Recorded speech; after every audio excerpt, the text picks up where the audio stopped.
What's up, everyone? Welcome to the Young Turks. I'm Anna Kasparian, and joining us today is TYT contributor and also the DC bureau chief for The Intercept, Ryan Grim. Make sure you check out his book, We Got People, which is available at our Shop TYT store as well. Ryan, thank you so much for joining us today. Yeah, hey, Anna. Hey, everybody. It's amazing to be back here. We got a great show ahead. We're going to start off with possibly some criticism toward Biden, and in my opinion, media, which certainly deserves some criticism over the way they've handled the particular story regarding migrant children and how they are now being placed in a facility that Trump got a lot of heat for. But I'm not seeing similar coverage for Biden. We'll talk about that a little later. Also, we'll discuss the Senate hearing that took place today regarding the Capitol riots. Ron Johnson decided to repeat some insane conspiracy theories that had been published on the Federalist back in January. So we'll share that with you as well. Representative Ocasio-Cortez lashing out at Joe Manchin for not the Neera Tanden story, but the possibility of basically him voting against another Biden nominee, actually someone who I think would be fantastic in the cabinet. And then later we'll discuss Tucker Carlson denying the fact that white supremacy exists and that white supremacy fueled what we experienced in the Capitol. But Ryan, why don't we start off with this migrant facility story, which, I'm not entirely sure what the right solution to this is. It's a lot more nuanced than I think people realize. But with that said, I know what Biden's doing right now is not a good idea. So let's get to the details. Right. The first migrant facility for children has opened its doors under Biden's administration. Now, let me be clear, this is not the first migrant facility for children. This is actually the same facility that was used by the Trump administration in the summer of 2019, and that led to quite a bit of backlash. Immigrant activists speaking out against Donald Trump and his administration for using this facility because it's essentially this giant 66-acre plot of land out of sight, out of mind for many people that consists mostly of giant tents and some trailers. And if Trump got a lot of backlash for it, it is a little strange that the media's attention to this is a little different. But let me give you the details on what we know so far. The emergency facility is located in Carrizo Springs, Texas. The emergency facility, it's a vestige of the Trump administration that was open for only a month in the summer of 2019. And now it's being reactivated to hold up to 700 children ages 13 to 17. Now, it's worth taking a look inside this facility, which, reporters were able to do back in the summer of 2019 when Trump was in charge. So take a close look and we'll discuss why the Biden administration is reactivating this particular facility again. The reason for Carrizo Springs and the reason why we stood this up is, again, not to allow children to stay in Border Patrol stations any longer than they need to. Again, Border Patrol stations are designed for a quick processing. They're not designed for care of children. Otra vez. Levanta la mano y se desponga en el pizarrón. The reason why we need this shelter today is because the capacity of our shelter system is running pretty full given the recent surge of unaccompanied children coming across the border. Separating children, especially young children, who have no say-so oftentimes and come to this country from their families is not appropriate. We are better than that as a country. I hope we are. It accomplished nothing other than spend a lot of money and caused everybody to get mad at one another across this country. And it dumped on HHS because they weren't equipped nor prepared to receive 2,500 children into their care. So there's a similar blame game going on right now, but one thing to know is that immediately after Biden was elected, there was an influx of unaccompanied minors coming into the country.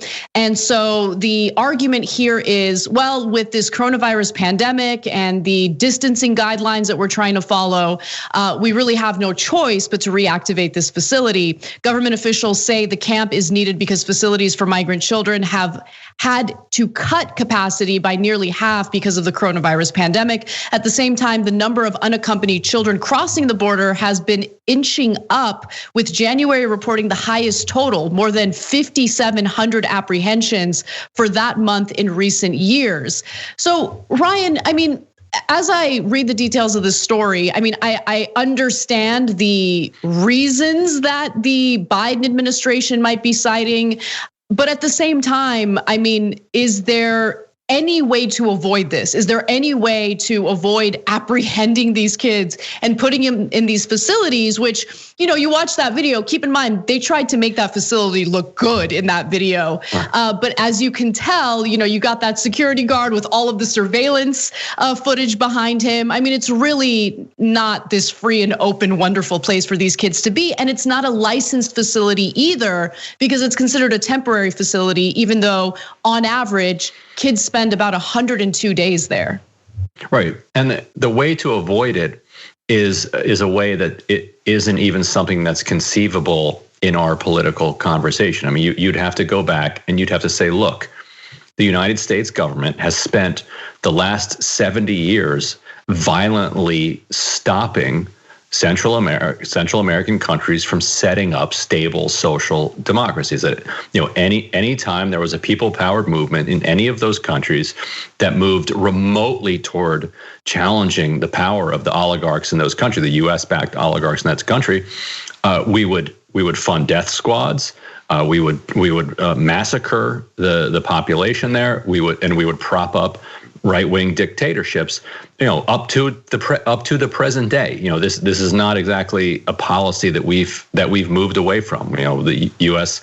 was linked to the coup in Bolivia recently, was linked to the coup in Honduras and in 2009. This is not distant history that we're talking about. And so if that's the history, then the answer is, well, okay, then the U.S. needs to offer people sanctuary from the problems that the U.S. has created. Like I said, that's not something that is remotely getting talked about in kind of the American political system. And so it was predicted that if Trump lost, you would have a spike in border crossings, and particularly on unaccompanied minors, and you're starting to see that. The problem that the U.S. system has is that it doesn't just simply unite those children with their family here in the U.S. because it has all of these draconian barriers thrown up. Because there's a decent chance that the person that they're trying to unite with is themselves undocumented, and so that creates all sorts of bureaucratic hurdles. If they just treated themselves as kind of a humanitarian outpost that said, here is a child that we have found in the desert who needs to find their family, you say to the child, who is your family who can help take care of you? The child will tell you, here's who it is, here's what their number is, here's what their address is, and a benevolent government would say, okay, let us connect you with them. And you link and you reunite those families. That just basic Samaritan practice is such a radical concept that it's not something that either party is going to even contemplate. And so then the question becomes, okay, well, what kind of prison can we build for them? What kind of cage can we build for them? And that's essentially what it is. I mean, don't let anyone tell you otherwise. You'll see like these glowing reports, and it's pretty disgusting because I see the same media pundits who had very brutal feedback for the Trump administration over the use of these types of facilities, now using the same kind of language that we heard from Laura Ingraham when she was trying to refer to these facilities as fun summer camps. They're not fun summer camps. They're being detained. Luckily, this particular facility is not run by a for-profit prison, but it is not a licensed facility. Since it's considered a temporary facility, it doesn't have to be licensed, and I think that that's incredibly problematic considering that we have children being kept there. But I love that you talked about the actual issue that's led to the symptoms that we're experiencing now, right? Because Look, there's certainly been a number of cases with the United States meddling in in other countries, destabilizing other countries, leading to crises in other countries, which of course leads to migrants looking for safety here. And then of course we have these draconian laws and bureaucratic hurdles which prevent connecting these kids with their family members here in the United States. But when you look at the Biden administration, he's certainly no better. One of the first things that he said in regard to foreign policy after he got elected was that he was unwilling to recognize the actual leader of Venezuela. And he mentioned Juan Guaido. He recognizes Juan Guaido as the leader of Venezuela. The people of Venezuela don't consider him the leader. Like, what are you doing? You can't just pick and choose who leads any particular country. So it's just a continuation of a pattern that we've seen in regard to foreign policy with the United States. And then, you might not know the answer to this question, so I apologize for just springing it up on you, but I am curious. Would Biden be able to unilaterally do something about this? Like, if he wanted to, could he bypass Congress and just do away with the hurdles in order to connect these kids with their family members in the United States? So, I mean, what he could do fairly quickly would be to issue a memo saying that it's the policy of the United States that unaccompanied minors who cross the border will be united with family members in the United States as quickly as possible, and that policy, that effort, is not remotely connected to any attempts to identify or deport those family members. So you absolutely could do that. Like he could do that, and you could take that 102 days, and you could take it down to 2 days. And I think everybody would agree, if you find a child in a desert and they have to spend a day in a facility before they get reunited with their family, great. That's an actual decent use of government to benefit families. But beyond that, you can't go anywhere near that. And I think anybody who wants to really understand this could Google an old Alexander Cockburn article. Is like a satirical article, I think from like the 1980s, that's in Harper's Magazine. You can still find it online. And it's this satirical argument between a conservative and a liberal in the 1840s over slavery. And the conservative is arguing, why slavery is such a good thing, it's better for everybody involved. And the liberal is complaining about the conditions that the slaves are living under, and that they need better regulation, that they need to be fed better, they need to be treated better. And at the very end, an abolitionist comes in and says, well, we actually believe that one human being should not own another human being. And then they say, well, that's all the time we have for today. So thank you very much for showing up. And so that's the kind of debate that we're having now, is like, should the conditions that children are being caged in be better, or should they be awful? And sure, they should be better, but it's still putting children in cages. Yeah, that's exactly right. And by the way, these temporary facilities, none of it makes sense. It's cruel, it's costly. The argument that we hear from some of the more hardliners regarding immigration is that, well, we have such limited resources and we can't just let anyone into the country. But for some reason, we seem to have absolutely no problem detaining both children and adult migrants for months and months at a time. This particular facility charges, I can't even believe how much this is, $775 a day per child. A temporary facility costs that. And then the Ritz that Cruz was going to take his family to. He did take his family to, for his entire family. The Ritz in Cancun was going to be $309 a night for his whole family.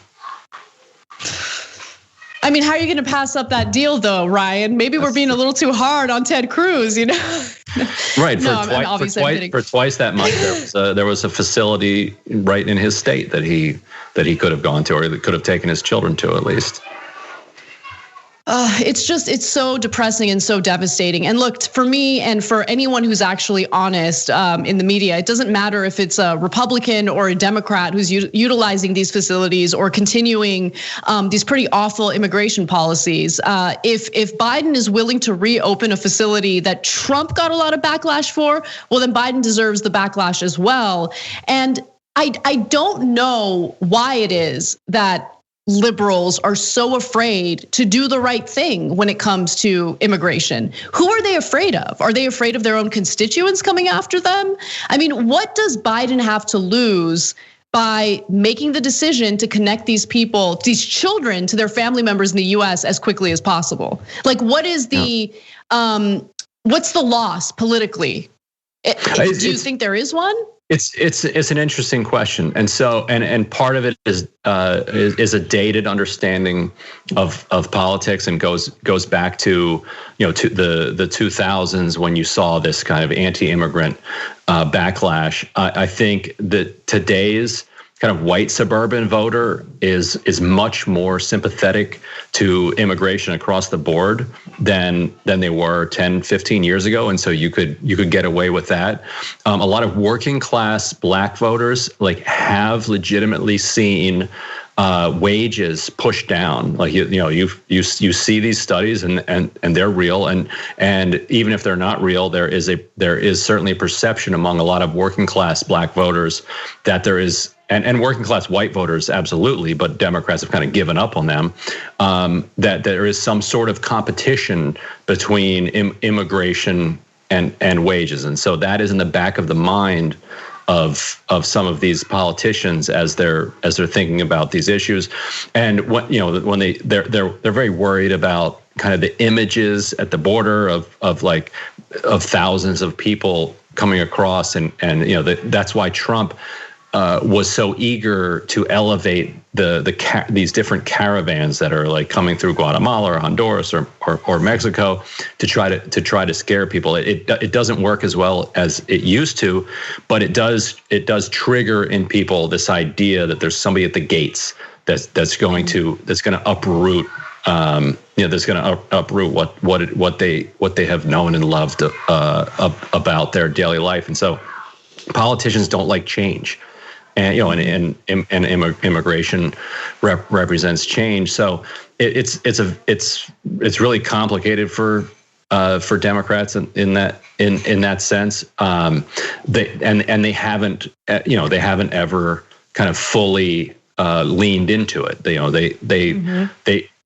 And I think people were a little bit confused about Democrats during the Trump era, thinking this is a pro-immigrant, this is a left-wing party, because of how energetically and profusely they were attacking Trump over these policies. But no, they were hostile to Trump, and so you remove Trump from that equation, and all of a sudden they revert back to some of their more nativist tendencies that they have. Yeah, it's incredible. At the same time, Joe Biden has proposed immigration reform, which would indicate that there'd be a pathway if this passes. And of course, I don't have much hope that it will, but he's proposing an 8-year pathway to citizenship for immigrants who are undocumented in the United States right now. I feel like he put that proposal out simultaneously. It was, as he's reopening this facility, as he's kind of continuing on with some of the deportations that he promised to kind of scale back on, and then he comes out with this proposal. Again, I don't think it's going to go anywhere, especially with some of the other pretty big economic proposals that are currently being debated in Congress right now. But this is an important story, so we'll definitely keep an eye on it for you guys and fill you in as we learn more details. For now, though, we're going to take a quick break, and when we come back, Neera Tannen's not the only person who's having a difficult time getting confirmed for Biden's cabinet. We have an update on Deb Haaland, who was tapped by Biden to be the head of the Interior Department. So we'll give you the details on what's happening with Haaland and more. Stick around, we'll be right back. We need to talk about a relatively new show called the Republic, or UNFTR. As a Young Turks fan, you already know that the government, the media, and corporations are constantly peddling lies that serve the interests of the rich and powerful. But now there's a podcast dedicated to unraveling those lies, debunking the conventional wisdom. In each episode of On the Republic, or UNFTR, the host delves into a different historical episode or topic that's generally misunderstood or purposely obfuscated by the so-called powers that be, featuring in-depth research, razor-sharp commentary, and just the right amount of vulgarity. The UNFTR podcast takes a sledgehammer to what you thought you knew about some of the nation's most sacred historical cows. But don't just take my word for it. The New York Times described UNFTR as consistently compelling and educational, aiming to challenge conventional wisdom and upend the historical narratives that were taught in school. For as the great philosopher Yoda once put it, you must unlearn what you have learned. And that's true whether you're in Jedi training or you're uprooting and exposing all the propaganda and disinformation you've been fed over the course of your lifetime. So search for UNFTR in your podcast app today and get ready to get informed, angered, and entertained all at the same time.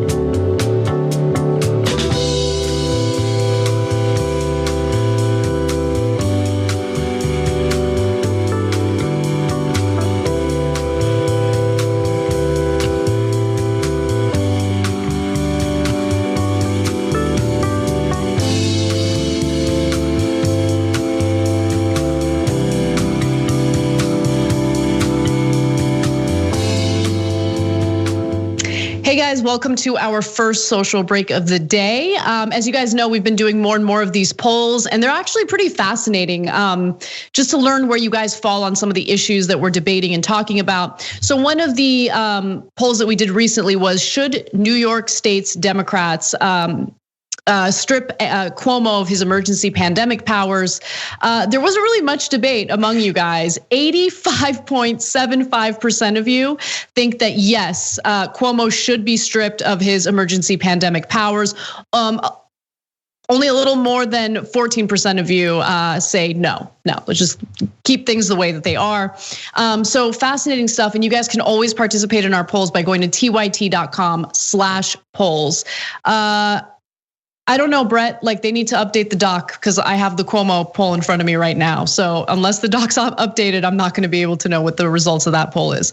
All right, I'm gonna move on to comments. So, all right, so there's Neera Tanden. Should Neera Tanden be confirmed? Only 8% of you say yes, and everyone else says no. So let's bring this back on Thursday when Cenk is on the show, so we can discuss it together.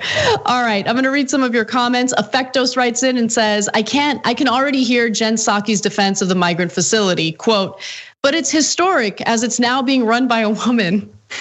I don't know if it's being run by a woman, but I would not be shocked if that kind of framing is used because it's already been used quite a bit. A very stable dragon writes in and says, a prison is a prison, call it a facility forever. But if those in it can't leave, then they're prisoners. Exactly. Someone who likes Bernie Sanders also writes in and says, we can't be reflexively opposed to facilities like this just because they remind us of things that the Trump administration did. They're talking about kids coming across the border without adults. We can't send them back and we can't send them loose here, but they have family members here. Like that's the whole point, right? Their parents aren't gonna send them unaccompanied to the United States knowing that they have no family members or anyone that they can, be taken in with. Oftentimes they come in and there are sponsors here. The problem is there is a huge bureaucratic mess when it comes to connecting these children with their family members here in the States. Keeping them in a facility where they're forced to be, they're not really free there, I think is a huge problem. But I do respect your opinion. Thanks for sharing it. Skip Bovert writes in and says, aren't we supposed to be trying to reunite these kids with their folks? Or is it that kids are coming across alone? The government is not separating them anymore, are we? No, I don't think we are separating the children from their families. That was something that, go ahead, Ryan. Yeah, that's a key distinction, and one that a lot of liberals would want to make. And I think, and it's an absolutely fair one.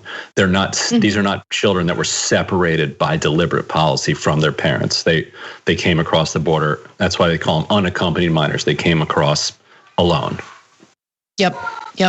All right, we got to get back to the show, but thank you for sharing your opinions, guys. I love it. We'll do more of these comments in the next social break. See you in the show.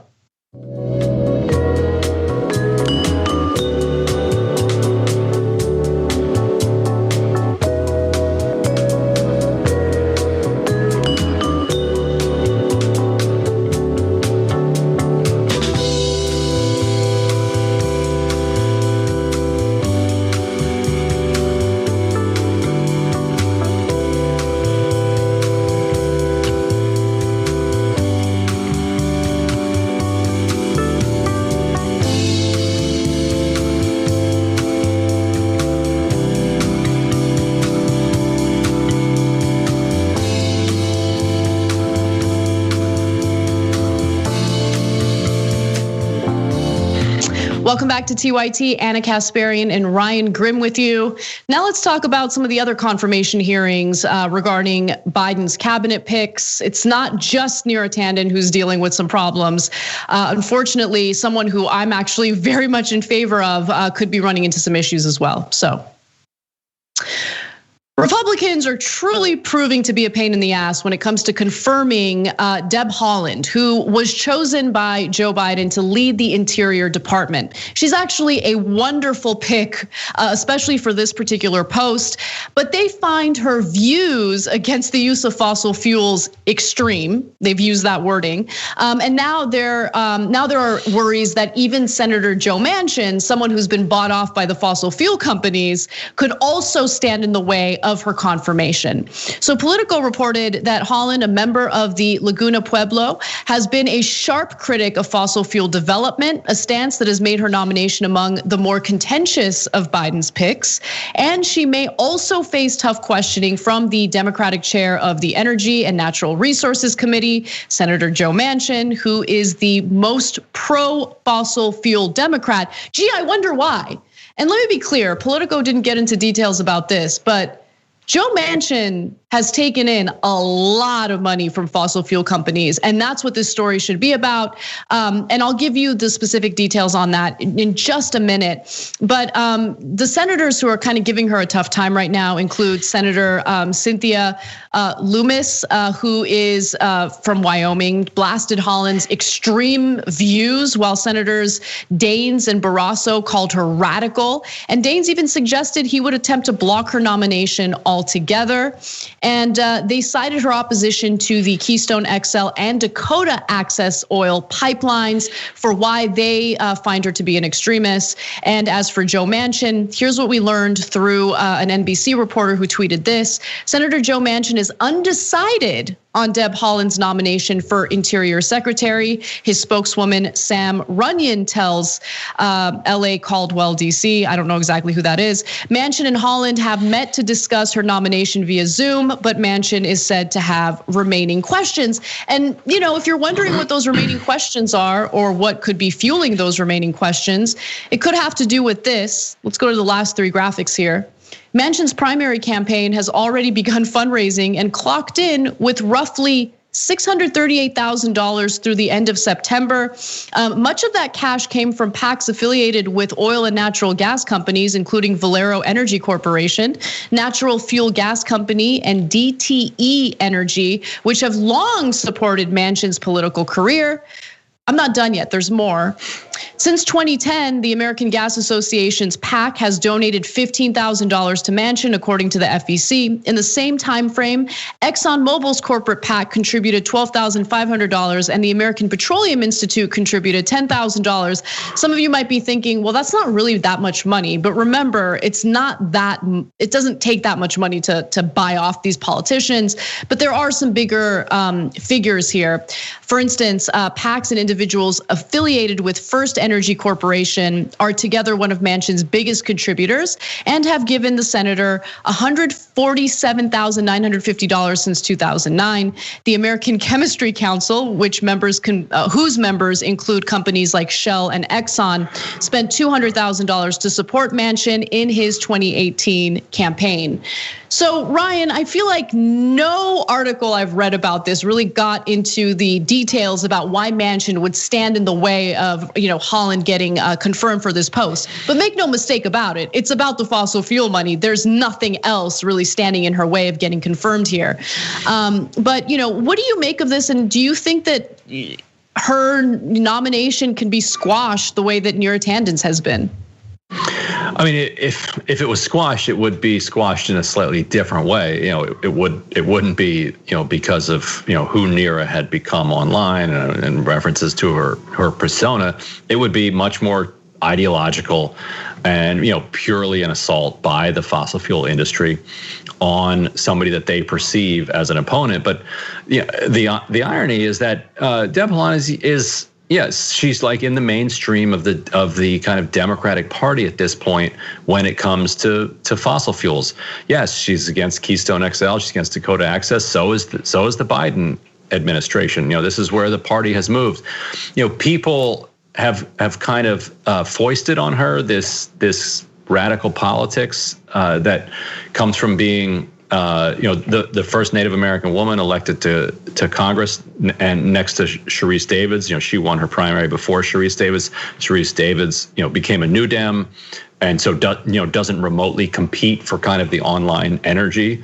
But Deb Haaland, throughout a lot of her political career, was considered pretty much a mainstream Democrat in her home state, and so that really is going to make it a lot more complicated for Manchin to oppose her, because then it raises the question of, well, what's going on here? Like she's only representing the mainline Democratic national politics as we understand them at this point. So what is it about her that you're coming after? Now, one thing I think a lot of people should remember, and might save them a lot of heartburn over the next several months, is that when Manchin says that he's undecided, it means that he might blow everything up, but it also might just mean that he has some particular concessions that he's trying to extract from whatever situation that he's injecting himself into. And so what is it that he wants from the Interior Department? What does West Virginia want from the Interior Department? Generally, it's probably coal-related stuff. And so, while he's saying that he's undecided, he's definitely in regular communication with Haaland about what particular issues he has in particular parts of West Virginia that he wants resolved. And I think reporters and we'll monitor this. If she does get confirmed, we'll watch. Okay, what does West Virginia get out of the Interior Department over the next few months? But that's what politicians do when they're able to position themselves as the key swing vote. Then, in order to cast their vote for somebody, they will say that they're undecided for weeks. They'll extract some big concession, and then they'll quietly vote yes, and then they'll quietly receive their concession. But then, when it comes to re-election time, they'll remind all their voters, "Look what I did for you in this particular area with the Interior Department." It's just incredible. And there are Republican senators right now who are furious over the fact that, Haaland had tweeted something about how Republicans don't seem to believe in science. So the issue over tweets came up in her confirmation as well.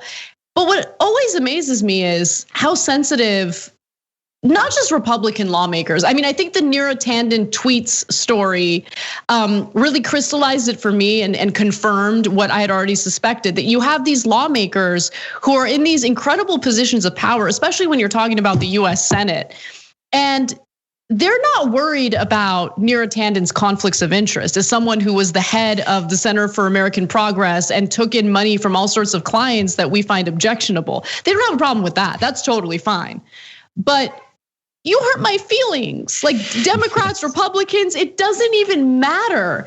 Why? I mean, I would prefer for the rejection or the the objection to be over ideological differences, as opposed to my feelings were hurt, I don't like what you're tweeting. Who cares what they're tweeting? Unless what they're tweeting is, a whole host of conspiratorial claims, which, by the way, some of these senators literally repeat conspiratorial claims during hearings. And we're gonna get to that story later, with one Republican senator. But I mean, what do you make of all that? And does this set the tone moving forward when it comes to conduct online? Well, it's an interesting question. It's like, what are the ideological differences between a Manchin and a Neera Tanden? Neera does, fancy herself to be a member of the progressive wing of the party. She thinks that all the other progressives are wrong about everything that they do, and she thinks that the Democratic Party needs to, suffer conservatives like Manchin in order to maintain its majority. Over the years, though, what distinction actually is there then between somebody who, like Manchin, supports a particular set of ideas, and somebody like Tanden, who says, well, we have to support this particular set of ideas, or else we won't be able to be in government. I mean, functionally none. And so you see this amazing irony of somebody who went to war with the progressive wing of the party in order to defend people like Joe Manchin and quite specifically Joe Manchin, and then to have her nomination upended by the person that she was defending and the person that she was going to war on his behalf. And then you have all of these other like ridiculous arguments thrown in, but like Susan Collins said, she was upset that Neera had deleted tweets. So like on the one hand, she gets nailed for the tweets, and then Susan Collins nails her for deleting the tweets because she says that is a violation of the transparency that everybody needs to uphold. And like you said, it's all a giant spectacle to distract from the fact that this is a game that each player is using for his or her own purposes. Like for Manchin, he had to hit back at the Biden administration for voting for he's going to vote for the COVID relief package, so he feels like he needs to then do something mean to Democrats to show he's still independent of Democrats.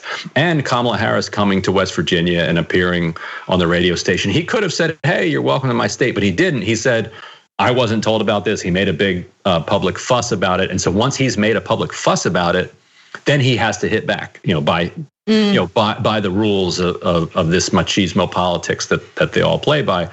And so now he's looking around, okay, well, how can I settle all of these different scores?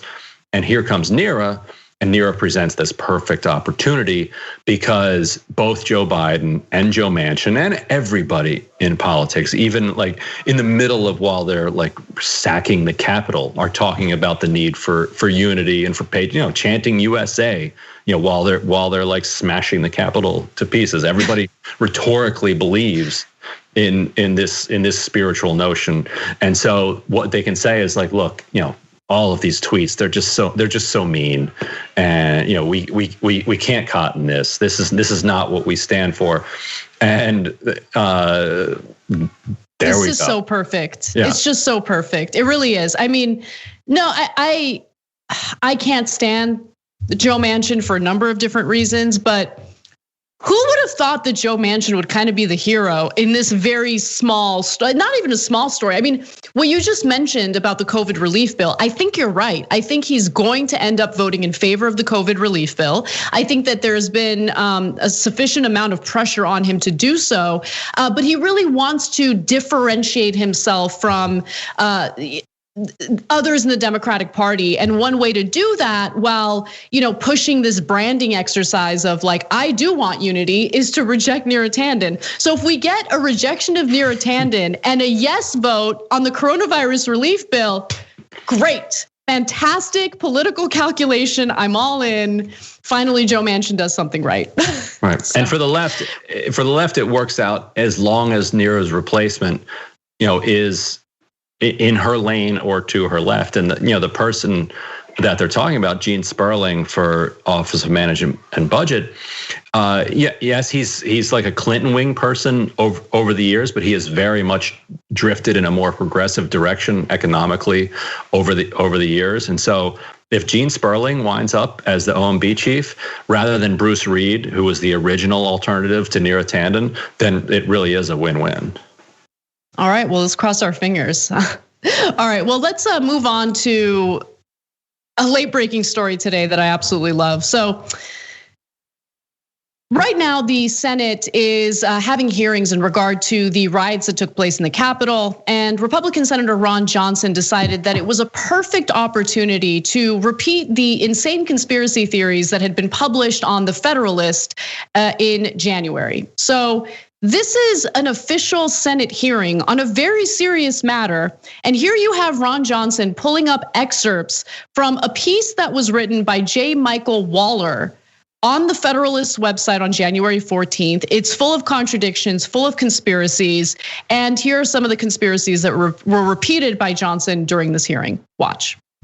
Although the crowd represented a broad cross-section of Americans, mostly working class by their appearance and manner of speech, some people stood out. A very few didn't share the jovial, friendly, earnest demeanor of the great majority. Some obviously didn't fit in, and he describes 4 different types of people: plainclothes militants, agents provocateurs, fake Trump protesters, and then disciplined, uniformed column of attackers. I think these are the people that probably planned this. Now, understand what he's doing there. He is pushing the conspiracy theory that the violence that broke out, the individuals who breached the Capitol and then proceeded to vandalize and threaten the lives of lawmakers, they weren't actually Trump supporters. They were actually agent provocateurs who used the Trump rally that preceded the riot as cover to carry out their acts of violence. I mean, it is absolute lunacy in the Senate. And he's proud of it. He's just repeating what was printed or published in the Federalist. We have the conspiracy theorists in Congress, guys. This isn't just about Newsmax or OAN. They're in Congress. There's more from that piece that I'll give you the details of. But Ryan, I wanted to give you a chance to jump in. Yeah, Ron Johnson is a fascinating character, and the most reactionary figures in American history have always been these. I don't want to call them small business owners because it's an insult to small business owners, but it's these business people who are kind of handed what they have and have money just flowing in, and then have enough time on the side to be aggrieved by a bunch of different assaults from whether it's their family or whether it's from the government, and then to read up on different conspiracy theories, and then to continue to spiral further and further to the right. And you've been seeing this pattern from the 1930s, attempts to coup FDR up until today. And Ron Johnson is just an absolute prototypical, perfect character of this genre.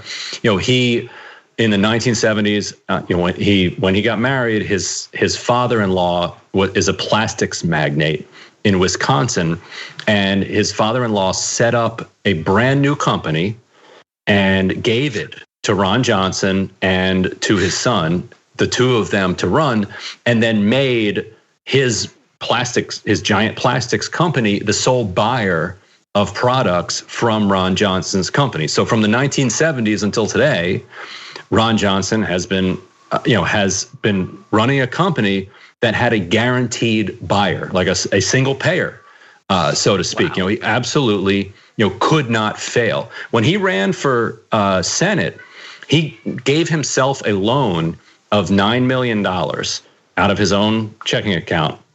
Right after he won, his company paid him $10 million. And when he was asked by the press, how did you come up with that $10 million figure? He said, well, I agreed to it. That I came up with it, and he was pressed. There were all kinds of ethics questions because a private company cannot fund a senator's campaign, and if you have this kind of weird marriage of like a $9 million personal loan that is instantly paid out by the company after the election of $10 million. So not only did he break even, he made $1 million by becoming a senator. And so he's had 2 terms now to continue to marinate in this reactionary soup that he's been raised in.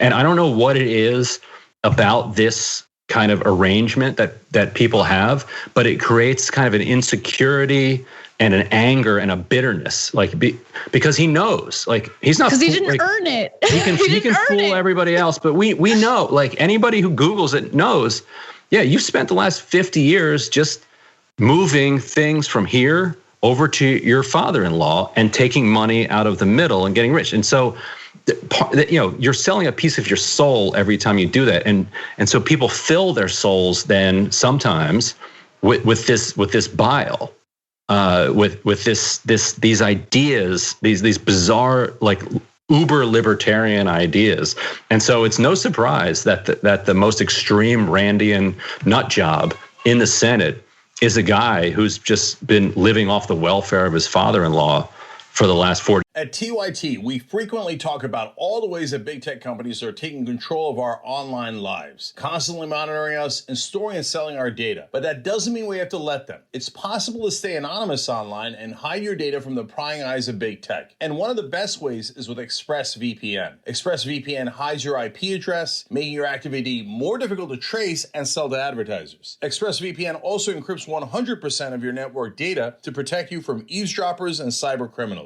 And it's also easy to install. A single mouse click protects all your devices. But listen, guys, this is important. ExpressVPN is rated #1 by CNET and Wired magazine. So take back control of your life online and secure your data with a top VPN solution available, ExpressVPN. And if you go to expressvpn.com/TYT, you can get 3 extra months for free with this exclusive link just for TYT fans. That's expressvpn.com/TYT. Check it out today. Years, and probably had his company, if it by all appearances, pay for his Senate run. And we've always had these people, but now there's a lot more energy because there's so much more anger out there in the population. And so that's how you can have somebody like him up on the dais just reading Federalist conspiracies into the congressional record. It is incredible. And Randian is the right word to use. I mean, these are the kinds of people who think they tell themselves all these pretty little lies about how, they're just magical men and they're better than everyone else. And they just have these incredible abilities. And that's the reason why they're wealthy. But behind the scenes, they know your daddy, you're not even your real daddy, your father-in-law had to set something up for you. It's so sad and pathetic. And apparently this is something that Senator Amy Klobuchar had expected.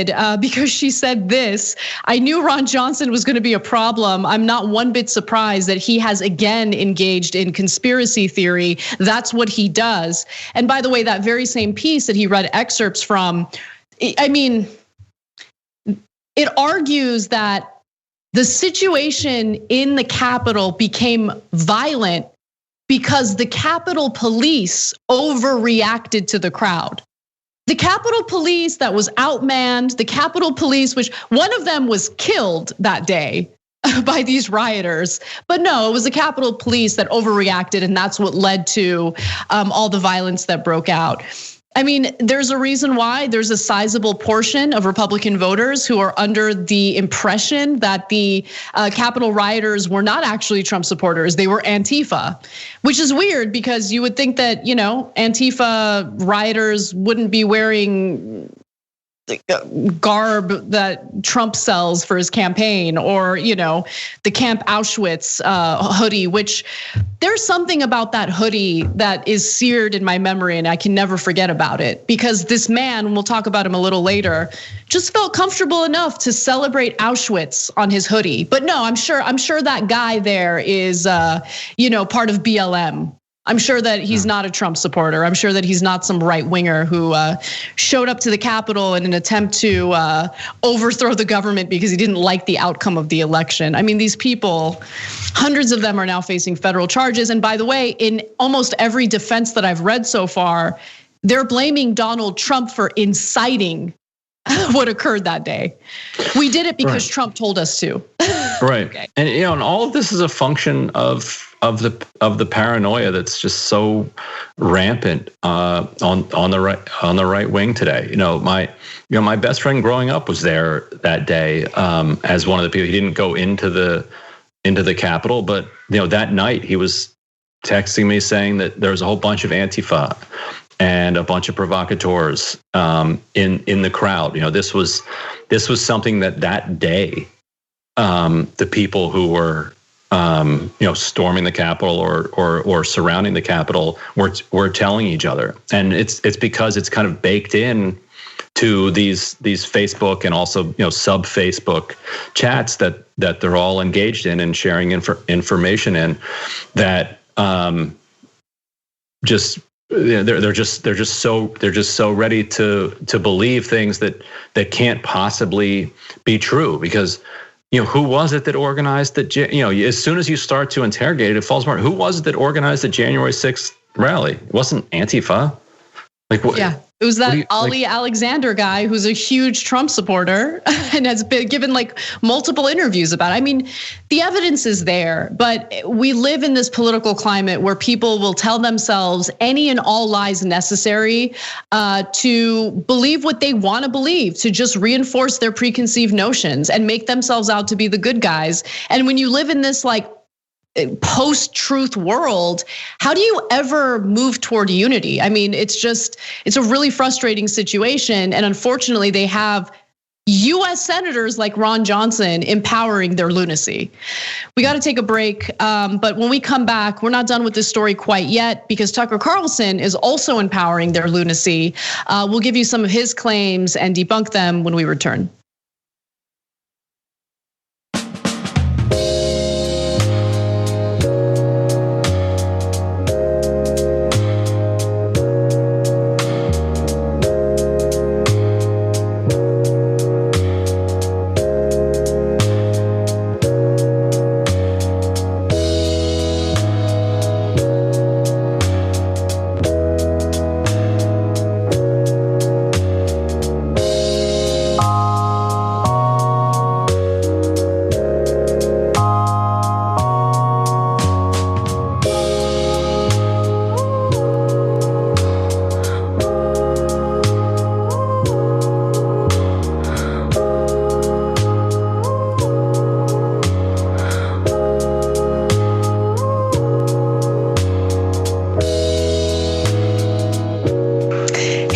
I just wanted to give you a quick note about one of our partners, PureVPN. You should be using a VPN whenever you're online. It's a good way to protect yourself from hackers. It's also a great way to bypass any type of, blocks that you might have when it comes to certain content, depending on which country you're watching the content from. That's one of the reasons why I use a VPN. Anyway, you can get a nice discount just because you're a TYT viewer by going to purevpn.com/TYT. You get a 7-day trial for just 99 cents. Again, check that out by going to tyt.com/purevpn. I'm gonna scroll all the way over to our one. We just got one super chat comment. You guys should keep them coming in, all right? Peter Hamby writes in and says, opening migrant facilities while Texas is still dealing with power outages and energy companies bilking victims with 4 or 5 digit bills for utilities people can't use. A disaster is guaranteed. Absolutely. In fact, one of the stories that didn't make it in the rundown today was the experience that inmates are facing right now, or had been facing during the winter storm in Texas. Just absolutely horrendous treatment, inhumane conditions. The conditions were inhumane already, but the power outages caused by the utility companies just made the situation far worse. We have Insane Sanity Dragon. I like it. Writing in saying, we don't have the best country. We have the best theatrical presentation of democracy in the world. It's about time to make it real. Can't argue with that.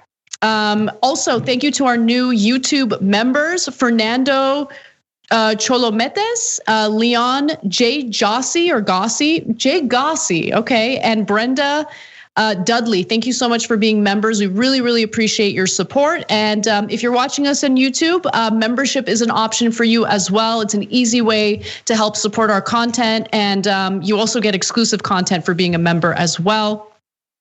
Mickey C writes in from our members section and says that Johnson did even worse than that. He claimed the mob was peaceful until cops used tear gas, that they were already angry at the rally, marched illegally, yelled "Hang Mike Pence," brought guns, Molotov cocktails, pipe bombs, bats, riot gear, and a gallows. Doesn't mean they were violent. The conspiracy theorists are in Congress. Like, it's just, things have gotten so bad.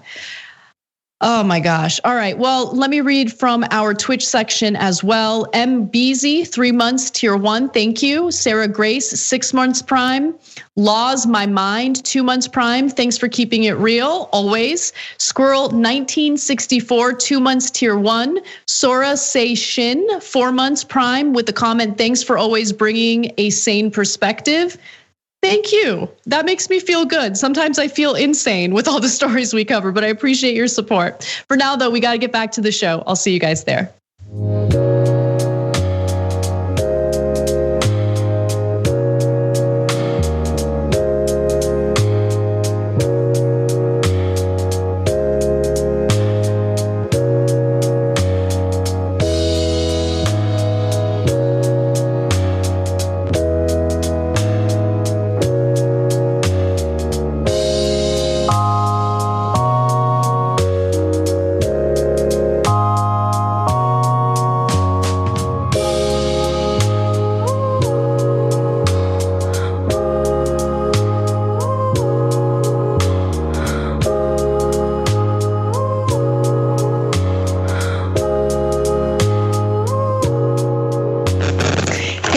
Welcome back to TYT. Anna Kasparian and Ryan Grimm with you. Everyone, please check out Ryan's work over at The Intercept, where he serves as a DC bureau chief. And also read his book, We Got People. It helps you understand some of the decision making among Democratic lawmakers, people like Nancy Pelosi. It's a really, really important book. And Ryan, every time I listen to the Intercept podcast now, Deconstructed, you're hosting it, but I don't want to say that you're the host unless I know for sure. Are you the host? It's funny. I am now the host, and Apple is such a just ridiculous monopoly that they just they'll get around to updating it when they get around to it. It was a podcast that was launched by Mehdi Hasan several years ago. He has since moved on. He has his own show on Peacock now. So I've been hosting the podcast since August or so. But Apple, they run podcasts and they run their monopoly. And so they'll change the name of the host when they feel like it. So I'm filling in for Mehdi until then. Well, it's a great podcast. Lots of important conversations there. I really liked your conversation with Jayapal recently.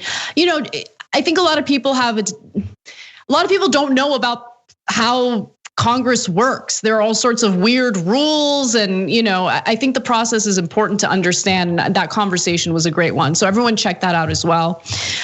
So let's move on to some of the commentary coming from people like Tucker Carlson regarding the Capitol riots. And this is important because the Senate is having its hearings on this. So let's give you the details. Tucker Carlson has decided to ignore the overwhelming evidence indicating that white supremacists stormed the Capitol on January 6th. Was everyone involved a white supremacist? I don't know that for sure, but we certainly do know that the crowd consisted of quite a few white supremacists, just based on what they were willing to say, what they were willing to wear, and the violence they were willing to engage in. And so there were racial slurs used toward Black cops that were there. We have all this evidence to show you. But before we get to all of that, why don't we hear from Tucker Carlson, who is upset with the Attorney General nominee, Merrick Garland, because he promised to supervised the prosecution of white supremacists and others who stormed the Capitol. Take a look. I supervised the prosecution of the perpetrators of the bombing of the Oklahoma City Federal Building, who sought to spark a revolution that would topple the federal government. If confirmed, I will supervise the prosecution of white supremacists and others who stormed the Capitol on January 6th, a heinous attack that sought to disrupt a cornerstone of our democracy, the peaceful transfer of power to a newly elected government.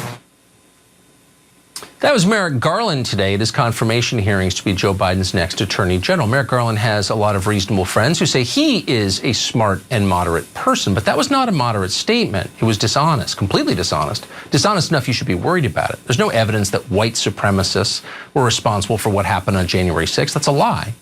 And contrary to what you've been hearing, there's also no evidence that this was a, quote, armed insurrection. There's a lot of evidence that it was an armed insurrection, including the confiscation of weapons and pipe bombs that were found outside of the RNC and the DNC.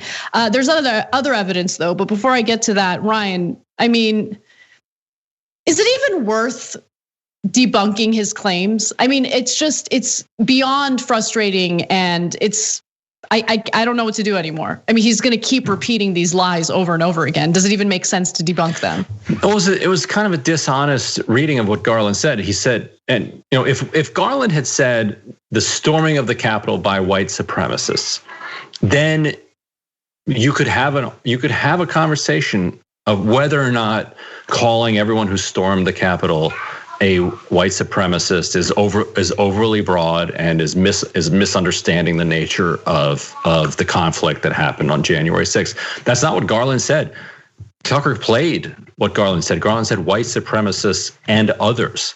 Like, he very consciously and specifically and explicitly added and others as an overly generous gesture toward the grievances of many of the people who stormed that Capitol. And so Carlson's response then is to pretend that he didn't say that, and to zero in on that. And then if you notice what Tucker did is he pretends in a way that Garland also made some other claims that Tucker is now going to debunk, but he doesn't actually say that Garland made those claims, because these are claims that he's just pulling out of other people who have made them, and then he goes on to argue with them. So he does this. I'm speaking truth to you. I'm being plain with you.